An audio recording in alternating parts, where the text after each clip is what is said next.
Welcome to the PA Books podcast. PA Books is a production of PCN, the Pennsylvania Cable Network. This program features interviews with authors of books on Pennsylvania people, history, sports, business, nature, and politics. While the focus is always on Pennsylvania, topics like the Revolutionary War, the Battle of Gettysburg, the Industrial Revolution, the coal and steel industries, and authors like John Updike, David McCullough, and John Grogan have a universal appeal. We hope you enjoy this podcast.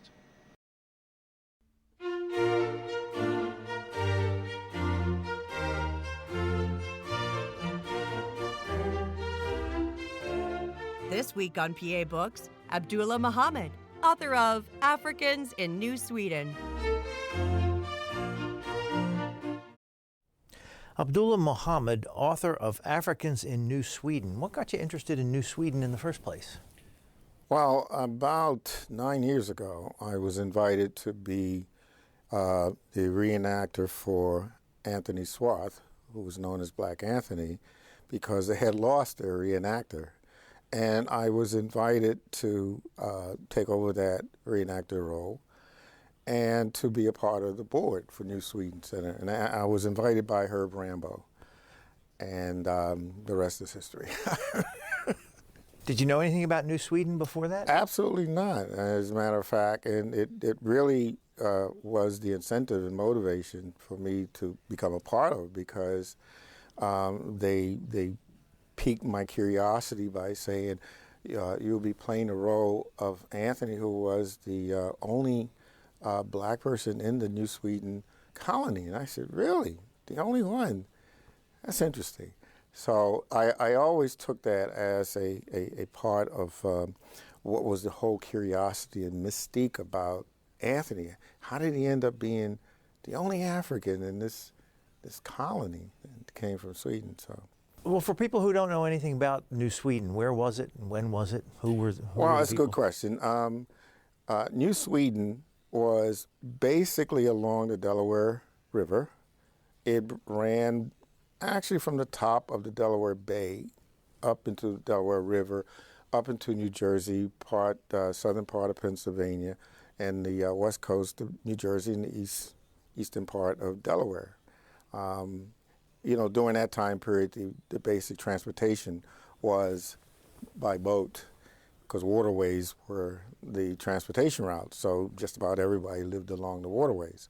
So that is why they were located around the Atlantic River. They had forts. What time period? Well, we're talking 1638 is when Kalmar Nickel landed, and it came along with a sister ship, Vogelgrip, and they brought soldiers to start the colony. Most of the soldiers were Dutch. So they had Dutch and Sweden because the Swedes just really didn't have a very large navy, and the Dutch at the time had a very large navy. So they made this cooperation, and they cooperated with the Dutch in order to come over and start the colony in the New World. This is before William Penn. Way before William Penn. If you just want to know, William Penn came in 1680. It was 1638. So did the Swedes have dreams of building a colonial empire and have colonies all over the place? Well, the Swedes had a desire to colonize because all of the great European powers wanted to colonize. They first tried to start an African colony, and they started the Swedish African Company, but that didn't go anywhere because they just didn't have the naval force to back it up. And the other thing is that they were really involved in a very serious war that became known as the 100-Year War. I don't know if you were aware of that, but that took a lot of energy away from whatever they could do as far as expansion, colonization, etc. But they had a group of individuals that thought it was a very good idea if they tried to expand into the New World. And they were able to get some very good ship pilots, so ship captains that agreed to take this expedition. So the idea was to have a permanent colony that would grow? A permanent colony that would grow, because unlike the Dutch, they weren't just looking to enterprise, meaning to just go there and make money and come back. The Dutch were purely entrepreneurs. I mean, they were like the first Wall Streeters. I mean, all they were interested in was profit. That was their main incentive. So that's why they had the West Indian Company, and they were just going around just setting up pretty much outposts to be able to draw from the land. They were into furs, and they were into whaling and fishing and tobacco, anything that they could make money from. But number one, they were into privateering, and that's just another term for pirating. Yeah. So what they did was, see, the Spaniards and the Portuguese, they were the real explorers and the first ones to come and look for the riches and the wealth of the land over here. And so what the Dutch did was just wait for them to get it, and then they would just rob their ships. But they got along pretty well with the Swedes? Initially, yes, but that didn't hold. I mean, there was a constant back and forth. Believe it or not, the New Sweden area, in just the territory along the Delaware River Valley, changed hands 10 times between the Dutch, the Swedes, and the English. So you could see there wasn't no real, mutual admiration society going on there. There was a lot of, I would say, controversy that went on between them. There was a lot of competition that went on between them, misunderstandings. So there was a lot that was going on. What kind of country was Sweden at the time? Sweden was a major power. Sweden also included Finland. And they were fighting this war because they wanted to become the major influence and take over Norway and Denmark. And they were going to be this Scandinavian superpower up there, taking over the other land. So they were a very powerful country at the time. And this is one of the reasons why they felt like they were being totally left out of the world stage, by not colonizing anywhere. So if you were a colonist in New Sweden, what would life have been like?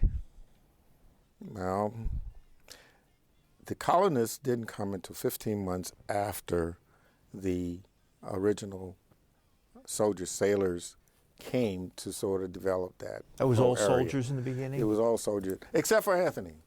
Anthony was there right in the beginning? character that I portray for the New Sweden colony, he came in 1639. The first ships came in 1638. And just to tell you, this whole adventure started with Kalmar Nickel and Vogel Grip coming over, and they landed the sailors and soldiers to start building the fort. Both ships left. Now, the Kalmar Nickel left to go back to refuel and get more passengers and to come back. The Vogel Grip was given the instruction to take their stock and trade and go to Virginia and trade for tobacco and go back to Sweden. Well, to go back to Sweden. Now, what the captain of the Vogel Grip found out is that there were a lot of Spanish galleons that were sort of sailing about what was known then as the Spanish Caribbean. And he wanted to plunder one of those ships. He had a selfish motivation to sort of enrich himself while he was over this way. He figured, well, let me try to get some of these riches that the Spaniards are carrying on their ship. So he left, instead of going to Virginia, which is like right down the coast, he decided to go all the way over into the Caribbean. And he wasn't able to intercept the ship and ended up at St. Christopher's Island. And that is where he came upon Anthony, which is the interesting story behind my book, Africans in New Sweden, because I was totally, when you asked me about what sort of motivated me to become a part of New Sweden Center, it was motivated, as I said again, I could not understand how he was the only African. And then when I found out that they went to this island where he had, according to the records, nearly 40,000 Africans on this island, you pick one. Now, how exactly does that happen? How does a captain decide on one out of 40,000, Africans that are enslaved on this island? It just bugged me. It was really the impetus behind the book. So the New Sweden Center and the Delaware Heritage Commission both asked me to write a book, and they commissioned me to write the book. And so I had 3 periods that I went through in writing the book because, number one, I thought I could find enough information to write about Anthony. There's a mystery on how he got to St. Christopher Island, so that stumped me. No one knows how he got there. He wasn't from there. That was the one thing, because all of the slaves were brought there. 2, the period of time that the New Sweden colony existed, 1638 to 1655, just didn't seem to be a long enough period to really fill a book when all I knew about Anthony was his time on the estate for the first royal governor, Prince. But prior to that, he worked with the soldiers, and no one kept any log of what they did daily in building the fort, which was the main thing they did, was to build this fort at what they call Fort Christina. And after that, the royal governor, Johann Prince, left in 1653. Anthony was still there in 1654, and all of a sudden, it's a blank page again. We don't know what happened to him. So the trail just goes dead. So now I'm looking at this and I'm saying, I know where they got him from. I know that he came here and he worked with the government. In fact, he was the private captain of, he was like the chauffeur, if you want to call it, of the governor's sloop, because they sailed the waterways. So he shadowed the governor everywhere because he was his transportation. And the other thing is that I needed to expand the period of time so I could see whether or not I can gather some more information about free Africans, because we know that Anthony was a free African because Sweden had already forbidden or banned slavery in Sweden back in 1355. So they Anthony knew when that ship came into port at St. Christopher, this had to be a different kind of ship from the others because it came in with no slaves and it left with no slaves. That's an interesting thing. I would think of this man, and he was and proved to be very intelligent, and I'm sure that he picked up on that right away. And so he said, I think Anthony made the choice to go on that ship, not the captain. And I think because they didn't have all of their stock in trade to get the tobacco they were supposed to get in Virginia, they were able to get their stock, that I don't know how they used their stock in trade to buy Anthony and also have it to get the tobacco they needed to get. When you were poring over the records of New Sweden, how often did you come across Anthony's name? Well, twice. That's it. But the fact that he had a first and last name was something that was also an anomaly in that period because slaves just didn't have 2 names. Now, what's his last name? Swart.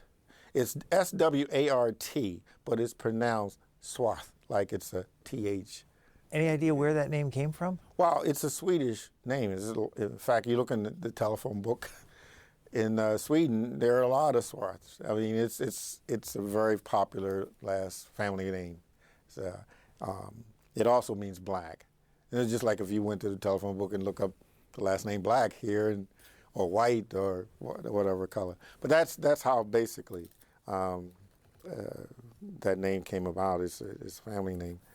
But I wanted to, if I could, I wanted to talk about I talked about being directed to write the book. And I said I wanted to cover the period instead of from 1638 to 1655, which was the period that we know of the New Sweden colony existing, and to talk about Anthony, I wanted to talk about the period from 1626 to 1700 and sort of broaden that period and talk about free Africans, because no other historian have focused on the life of any free Africans or just their position, their importance in the colony during that period of time. And there are several quotes that I have in my book from individual, particularly government officials that came from England to set up colony that made or stated that they could not have a colony if it wasn't for having African labor. But that is also throwing you a little off, because most of the Dutch, when they were getting slaves from Angola, and this is why a lot of people thought that Anthony was from Angola, it was sort of a classifier. You know, if like, for instance, all of the salmon that come in comes from, let's say, Nova Scotia, you'll automatically think when you see salmon, oh, that's Nova Scotia salmon, because that's where all of it comes from. Well, the same thing it was with the Africans at the time. All of the Africans were being brought from Angola, so they just referenced them as Angolans. And, you know, you see a slave, you just call them Angolan. So that was the real rationale behind the period of time that I chose and the topics that I looked at. So the Dutch allowed slavery? No. The Dutch did not either? No. The Dutch, well, let me take that back. The Dutch did not have slavery like the English had. The Dutch had slavery for the purpose of labor. But one interesting thing about the Dutch recruited very specific skilled Africans. Particularly, they got warrior Africans that they positioned along their northern border, particularly when they're in New Amsterdam, because they were being set upon by the Moravian Iroquois Indians. And the Iroquois were not a very friendly tribe of natives. And believe it or not, they actually gave land to Africans so that they could set up a homestead and create a northern protective boundary for them, because they were in the lower part of what we know now as Manhattan, and they were up in the upper portion, which is now like the Bronx and was that White, Westchester, and I'm trying to think of the other. No, these 4 White Plains. But anyway, they were up in that area, and believe it or not, the ancestors from those who set up, the Africans that set up homesteads along that way, became what is now known as Nob Hill in Harlem. That's where all of the upper class African Americans ended up, because they had land from these way early Africans that came as protectors. But yes, the Dutch did not have their slavery conducted in the same way as the English. In other words, I have a very interesting quote here I want to read from you from the book in reference to how the Dutch favored their Africans here. In fact, the Dutch were the ones that helped bring Africans over in order for them to, as I say, protect them. And the Africans brought with them steel weapons or iron weapons. They actually gave to the Native Americans the tomahawk. These were the kind of weapons that the Africans brought with them when they were protecting the Dutch boundaries in the New Amsterdam area. But the Dutch allowed the Africans to intermarry. They allowed them to be baptized. They were manumitted after a certain period of time. In other words, there were a lot more freedoms given to Africans that were working in the service for the Dutch. And I got to keep my parameters, thinking of Dutch, English, and Swedes, and how they all go together there, because the main thing that the Dutch wanted was labor. and protection. And they were able to give that, and most of them, the Africans, came as indentures, not as slaves. It's particularly not slaves for life. Well, I want to ask you about that because you say, you ask the question, why, you may ask, should I address the matter of distinction between the service of forced labor, indentured servitude, and slavery? What's the difference between forced labor and slavery? Well, I'm glad you asked that question. I have a very specific area pointed out here, and I can read from that. On page 9 in the book, it talks about forced labor, indentured servitude, and slavery, and I go on to say, because they're not the same in the manner in which each community deals with it. Now, when I talk about each community, there's a difference between forced servitude, forced labor. Forced labor is more in the European concept as something, you commit a crime, you're going to be sent to a debtor's jail, or you go to debtor's court and you go to a prison because of on a debt, and you have to labor. Now that's forced labor because you committed a crime or you owe money to somebody or whatever. So you're forced to do something for a period of time. That's the forced labor. Now servitude is you can serve a person for a certain period of time because of an obligation. It may just be somebody says, look, I can't pay a debt, but I'll give you my servant for X number of years to satisfy my debt. But in every situation of forced labor, even in servitude, these are very finite periods of time that a person is serving. And they know this. And it's not a matter of caste or their social status or their family origin ties, etc. But in the English society, it was. See, we talk about peasants and we talk about the serfs, but they were basically slaves. I mean, they were actually condoned to their class. I mean, they couldn't marry up, they couldn't better themselves. But that was not the case of a person who had a period of just serving to labor for a period of time, or a person who was a servant for a period of time. They could still go outside and be just like everybody else. There was no mark placed on them that they were, because of their status, doomed to be in this position for the rest of their life, the rest of their children's life, et cetera, et cetera. But now there were the thralls. Now the thralls were a group of people that were back during the time of the Viking. Now they had you were born into a family. And if your family were slaves, you were a slave. But that was an early part of the Scandinavian history. And they were pretty much slaves, just like slavery was in America after the starting in the 18th century.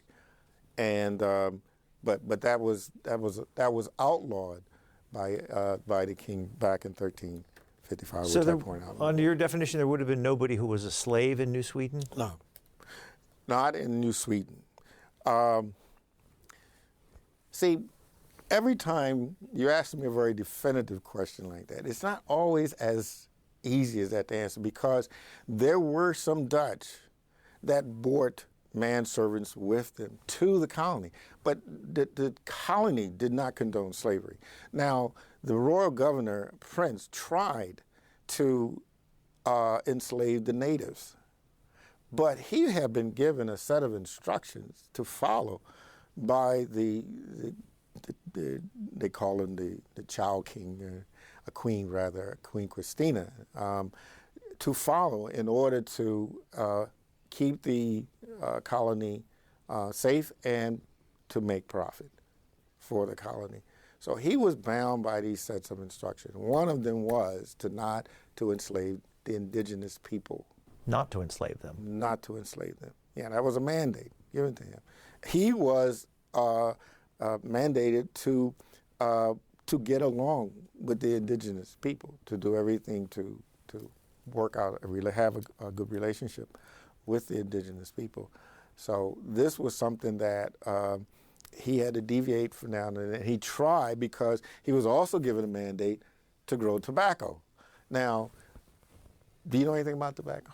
Not much. Can you grow it in that area along the Yes, Delaware River? you can, but it's difficult.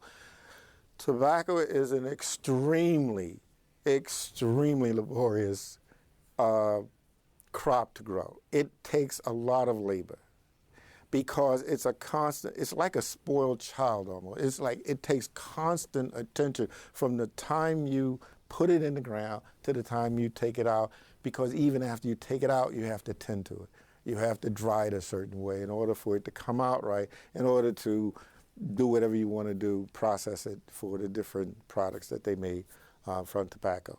And I'm going to tell you, even though they were, and I'm saying they, I'm talking about the royal governor and the Swedes that were sent to New Sweden, mandated to grow tobacco because this was such a profitable crop. It was not a product that either Sweden or the rest of Europe really wanted for the people.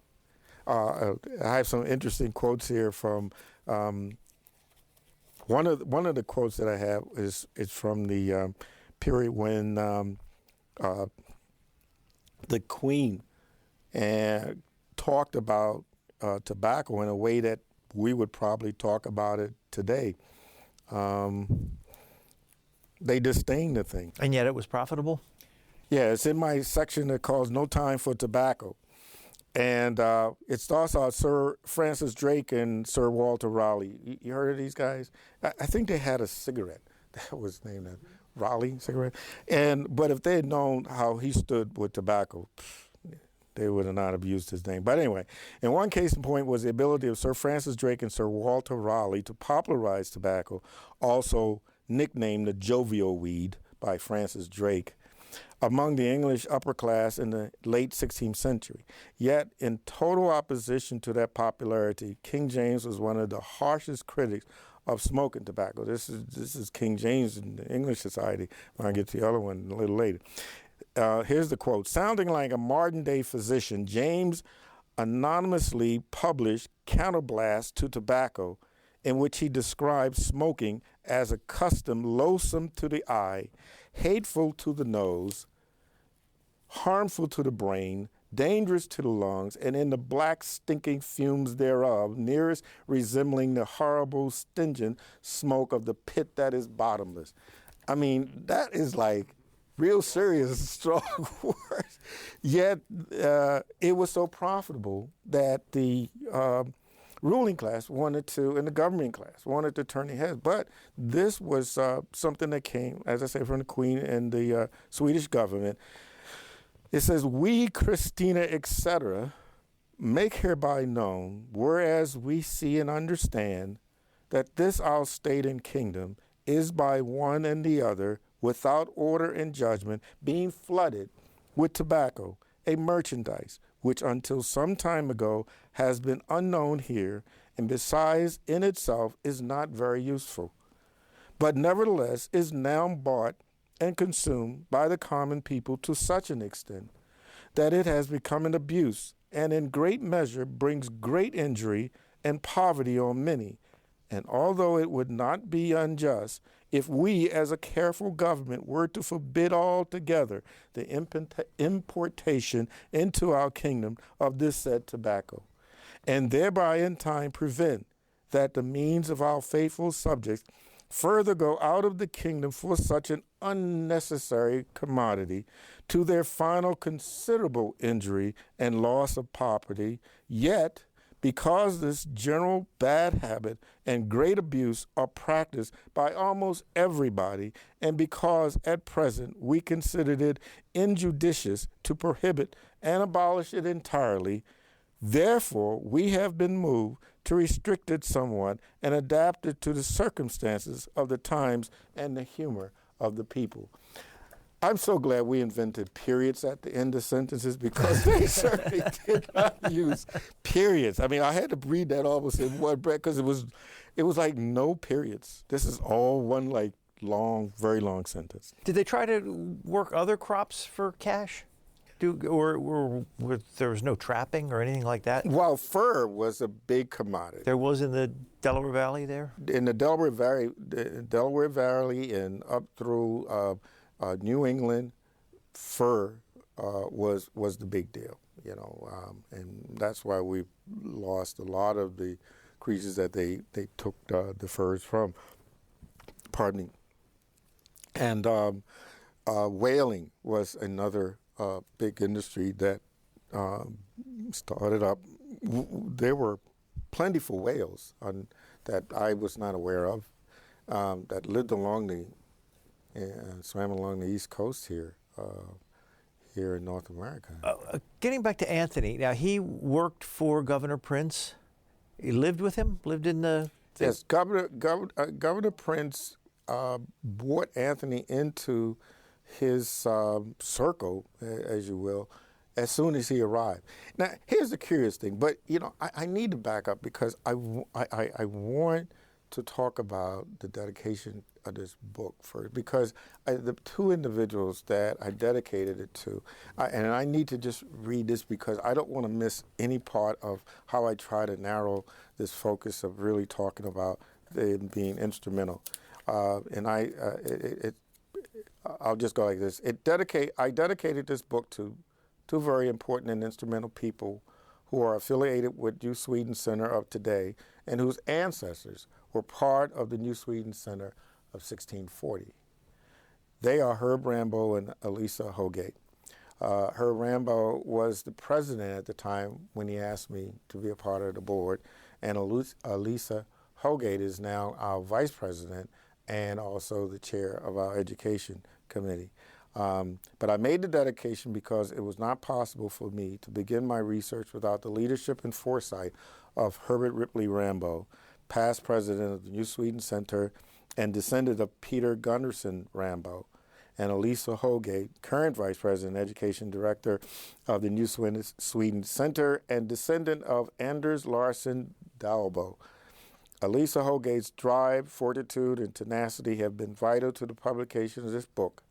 I am and will continue to be internally grateful to her commitment to the publication of this book and the genuine support and concern she has shown throughout the writing and publishing of this book. This was not an easy project. There were a number of individuals who felt it was a lost cause because it just isn't that much information on Anthony. And Herb Rambo and Elisa both felt if someone made it their priority, their concern, to go and to research, they could find more information.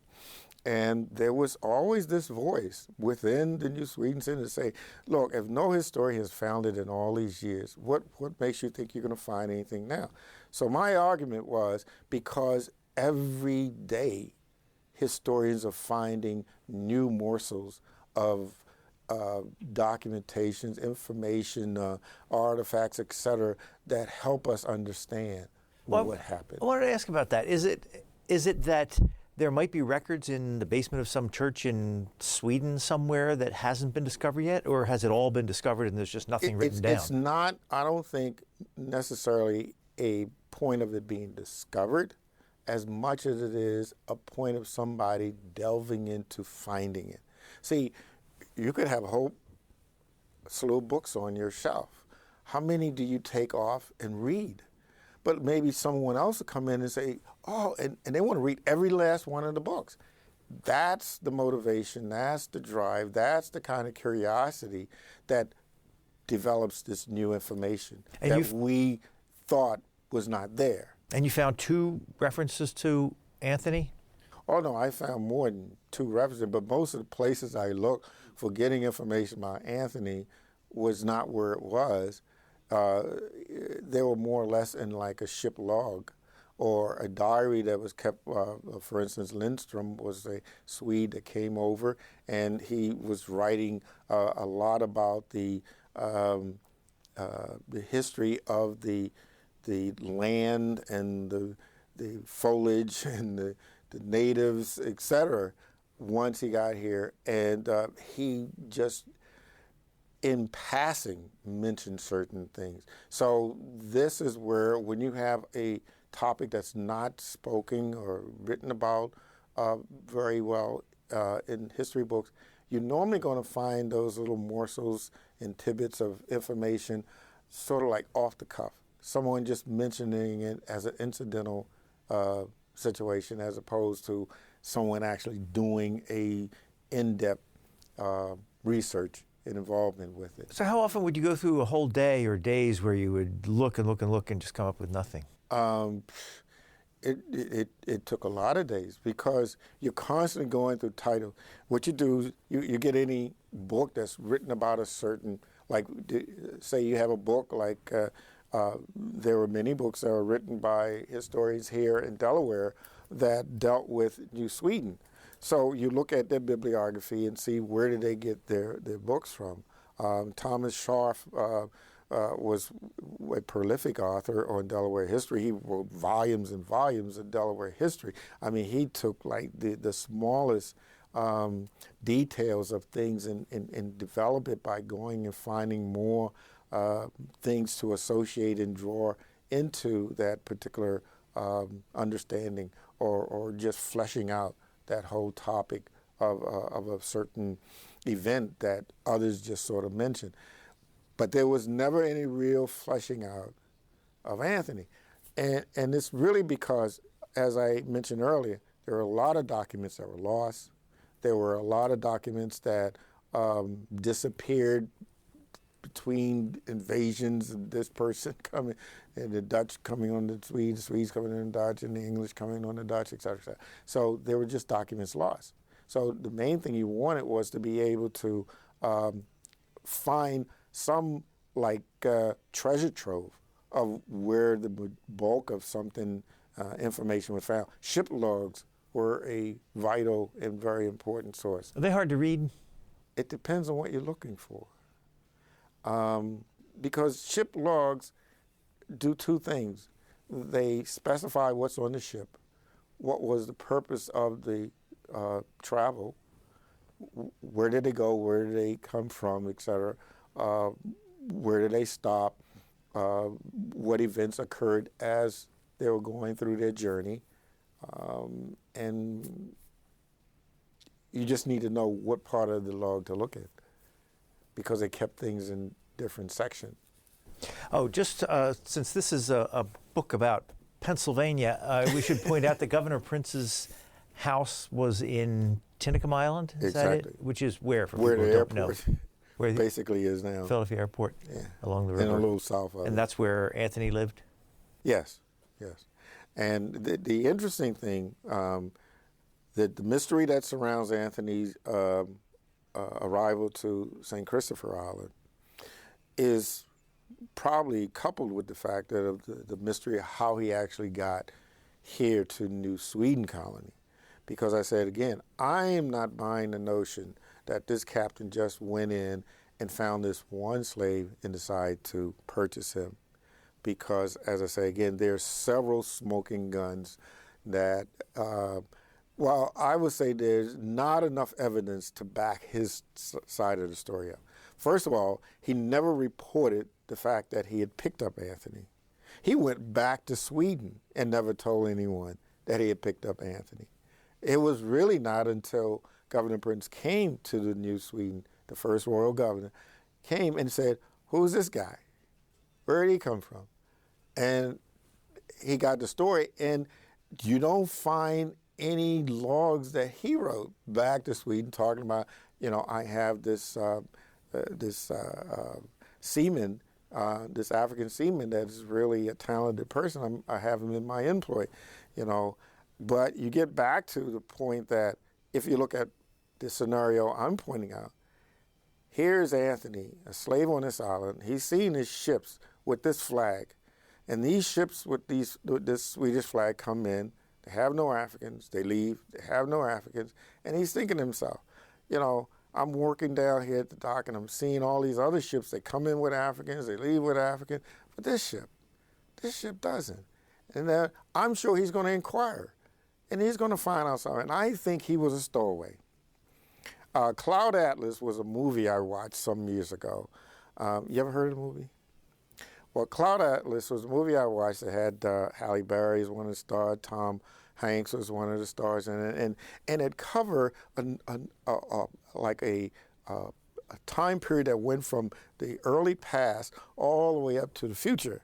And it had all these different scenarios that it dealt with, storylines. And one of the storylines was this 19th century sailing of this attorney that left San Francisco to go to this island to transact some business for his future father-in-law, and he had to bring back whatever he was to bring back. And while he was on this island, he came across this one African who was being whipped because he stole bread or something like that. And he felt like this was inhumane, this was horrible, and he stopped it. And it was that action that the African noticed this man going out his way to stop this whipping of him. So he wanted to know, who is this guy? So he found out, and what happened in the movie is he stowed away on the ship when they were leaving because, hey, this guy showed humanity and decency. I want to go wherever he's going because maybe that's the way they live where he lived. And I'm really thinking that's the same train of thought. I want to ask you about something else because your book is not just about Anthony, but Africans in New Sweden. And you write that Swedish and Finnish settlers rarely turned over runaways to slave chasers. Slaves from Virginia and Maryland would travel to the land along the Schuylkill River to live among the Swedes, Finns, Quakers, and Mennonites for protection, and later traveled to Philadelphia, where the largest population of free Africans lived. So first of all, there was interaction between the colonies, and if there was a runaway slave who made it to New Sweden, they found help there? The Swedes, the Finns, and the Mennonites, basically the German settlers that came, and the Quakers later on, after they start coming, they basically would bring the runaway into their household, and they would make them a part of their household, and they would share in the chores and duties of the household just like any other member, but they would not be a slave, and they would not turn them over. Now, because this was happening quite a bit prior to 1700, it was really from 1690 on that they started introducing these fugitive slave laws. And once they started introducing this fugitive slave law, believe it or not, the first area to have fugitive slave laws was in New England. And it was between Massachusetts and Connecticut and Rhode Island that had these fugitive slave laws. Because what was going on was slaves were few. And they mattered greatly because they were very skilled individuals, and the households there were very dependent. Think for a minute. The Europeans that were basically coming to this new land were not farmers. They were not woodsmen, except for the Swedes and the Finns. They were, that's why they got along with the natives so well. The rest of these folks came from cities. They didn't know nothing about living in the backwoods, so they really relied upon the Africans that they had as slaves. So when you have a number of Africans coming from and this is from the early English colonies, see, the Swedes and the Finns and the whole area here in the Delaware River Valley were sandwiched between slavery in the South and slavery in the North. So they were running away to this point. So the landowners were thinking, we're losing a very important part of our asset, and we need to get it back. Just like if someone kept stealing your Mercedes that you kept buying, you're like, I'm not going to go buy another Mercedes. I want my Mercedes back. So that's where that whole design for law, because another household that had slave would keep the slave. You don't have to buy one. He's got this slave, he's going to keep the slave. If he treats that slave a little nicer, that slave will don't want to leave and go back to this other master. So particularly those that were coming from the South, because the treatment of Southern slaves was much more harsh than the treatment of slaves in the North.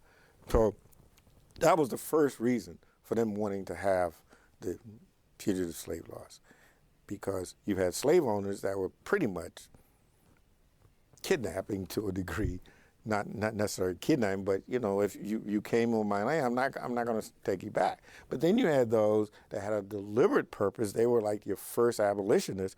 They did not believe in slavery and that no man should own another man. So therefore, they were not going to return these people. You're going to be a part of our household. And those that they couldn't make a part of their household, and when the slave chasers and slave runners and all were like horning in on where they were being taken or what households they were in, they moved them along the Schuylkill River, more westerly into Pennsylvania. So if you were a runaway slave before 1700 and you made it to New Sweden, or was New Netherlands by then? Were the Dutch in control by then? You probably wouldn't want to go to New Netherlands if you were a runaway slave. So New Sweden. Well, how would you establish yourself? What sort of job would you have? What sort of life would you have? Well, first of all, the Dutch had slaves that they brought there were two types of slaves. I shouldn't use the term slave. There were two types of Africans. And you had your skilled and unskilled Africans. And the Dutch wanted the skilled Africans, but they also wanted just Africans for labor. But as they labored, they became supervised. But when slavery became a real part of society, then you had two types. You had your seasoned slaves, and you had your domestic slaves, those that were just fresh, just bought, don't know anything about slavery. So you had a number of slaves that knew the lay of the land, and they could speak the language. And so they were troublesome because they know their way around. But if you came to this new land from an area of the world completely different from this area, where are you going to run? You don't know nothing about running here or there.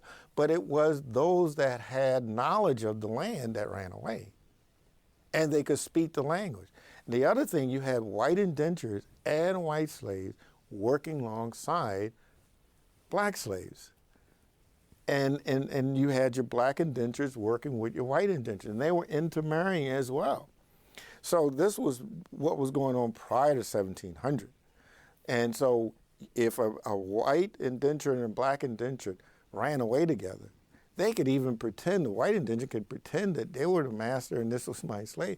And they could really fool their way into a lot of places. They could get away. So that was the most important thing that was going on prior to 1700 when they started clamping down on runaways. But then all runaways weren't runaways for the purpose of going somewhere else and establishing themselves. You had truants. Now, truants were slaves that just ran away and hid for a period of time. And then they would come back because the master was angry about something or, and they wanted to give him time to cool down. Probably the most famous group of truants were the female slaves because they were the ones sleeping with the master. And so the wife would actually help those female slaves to run away so she could finally have some time with her husband that she couldn't have when that slave was there. And she would even take provisions to her, the whole thing, just take it to her, because there were so many undiscovered areas and caves and bayous and swamp areas, and they can go hide out and never be discovered because they were not along the beaten path. Nobody would have a need to go in that area or whatever. So that's where they went. And then you had another group called the Maroons. And the Maroons, I don't know if you watched the movie, it's an episode on Starz, Black Sails. You ever heard of it? Anyway, it's talking about the whole pirate history. I'm a history person, so I was into the whole pirate history of the Bahamas. The Bahamas were settled by pirates, and Nassau was like the main pirate holdup. And this is where you had an island not far from the Bahamas that had it was a whole island of Maroons. They're slaves that ran away and they want to fight to free more slaves, and they want to be free and independent. And they actually started a partnership with the pirates in order to take over Nassau and the rest of the Muhammad Ali's. Before we run out of time, I want to ask you. You mentioned we mentioned the New Sweden Center, who published this book. What is the New Sweden Center? Well, the New Sweden Center is a group that is set up for the purpose of teaching and furthering the history of the Swedish people in America. We have, in fact, I had brought a poster along with me because we have every year, we have an annual festival. It really was initially set up to mark the anniversary of the landing of the Swedes in Delaware. However, it has morphed into something much bigger, and because you had the Dutch, you had the Swedes, you had the Germans, you had the English, you had all these different nationalities as a part of what actually grew to a much bigger group rather than the Swedish colony, became the Swedish nation. And all these people were part of the Swedish nation. And so we celebrate that every year in April. And we have the Springfest, we now call it, that's coming up. And that's one of the things that the New Sweden Center is prominently set up to. Do they have a museum? We have a museum that it used to be located where the Kalmar Nickel ship is moored, and the organization for Kalmar Nickel is located on East 7th Street in Wilmington. Now we have a museum that's set up at the Junior Achievement Building in Wilmington, which is on South Walnut Street. And we have a whole collection that you can go by there anytime. I can't give you the exact address of the JA building, but we call it JA building, but it's a Junior Achievement Building. And they're in partnership with a lot of the businesses in the area, and they have all these exhibits that are set up in their hall. And ours is one of those exhibits that are set up. Are there any buildings or sites that people can go to and say, oh, this was New Sweden right here, that are still standing? We have, of course, the Old Swedes Church, which is in Wilmington, which is not only the oldest, it is the oldest church that is still in use today.